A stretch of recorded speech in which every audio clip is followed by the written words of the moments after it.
नमस्कार मित्रमैत्रिणींनो, आज मी तुमच्यासाठी शाही फिश कोर्माची रेसिपी घेऊन आलेली आहे। ही डिश आपण हॉटेलमध्ये खातो आणि आपल्याला आवडतेही, पण ती घरी कशी करायची त्याची आपल्याला साहित्य माहिती नसते, न कृती माहिती असते। चला तर मग पाहूया शाही फिश कोर्माची रेसिपी व त्याचे साहित्य। आणि हां, नेहमीप्रमाणे प्रॅक्टिकल दाखवणार नाही, साहित्य आणि कृती सांगणार। चला तर मग पाहूया शाही फिश कोर्मा साहित्य।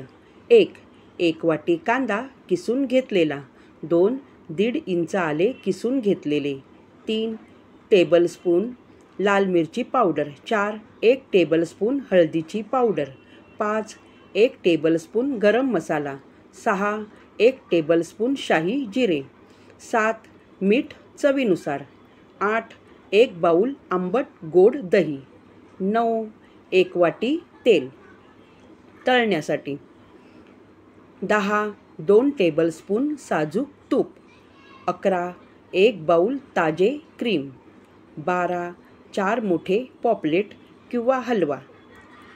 आता आपण कृती पाहूया। 1 पॉपलेट किंवा हलवा 2 पाण्याने स्वच्छ धुवून टाकावे, नंतर त्याला लिंबाचा रस लावून पुन्हा 1 पाण्याने स्वच्छ धुवून घ्यावे।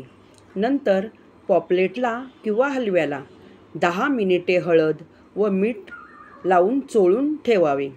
2 एक पसरट पॅनमध्ये 1 वाटी तेल गरम करून पॉपलेट व हलव्याचे तुकडे मीडियम साधारण तेलात तळून बाजूला ठेवून द्यावे, म्हणजे अर्धवट तळावे, पूर्ण क्रिस्पी तळू नयेत।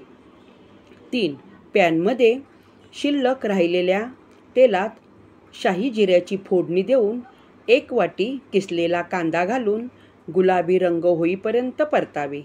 त्यात किसून ठेवलेले आले, 3 टेबलस्पून लाल मिरची पावडर, 1 टेबलस्पून हळदी पावडर, 1 टेबलस्पून गरम मसाला घालून साईडला तेल सुटेपर्यंत मसाला परतून घ्यावा। नंतर त्यात 1 बाउल घट्ट आंबट गोड दही घालून परतून घ्यावे व त्याच्यामध्ये 1 ते 2 बाउल गरम पाणी घालावे किंवा आपल्याला कितपत रस्सा पाहिजे त्यानुसार पाणी घालावे। नंतर चवीनुसार मीठ घालून रस्स्याला उकळी आल्यावर त्यात अर्धे तळून काढलेले पॉपलेट किंवा हलव्याचे तुकडे त्यात सोडावेत। 4 रस्सा उकळून दाटसर झाल्यावर गॅस बंद करून भांडे खाली उतरवून घ्यावे। शिजवलेला कोर्मा व 2 टेबलस्पून साजूक तूप सोडावे, नंतर त्यावरून क्रीम घालावी। टिप्पणी: 1 फिश कोर्मा करताना बेताचे पाणी घालावे, कोर्मा जास्त पातळ करू नये। 2 कोर्मामध्ये आंबट दही वापरल्याने आंबटपणा येतो।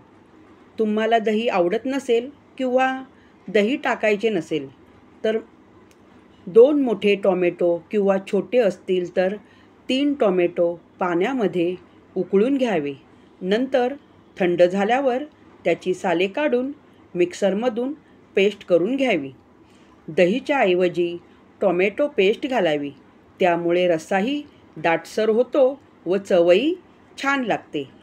रेसिपी आवडली असेल तर घरी नक्की करून बघा आणि मला कमेंट करून कळवा कशी झाली ती। लाईक करा, शेअर करा, सबस्क्राईब करा।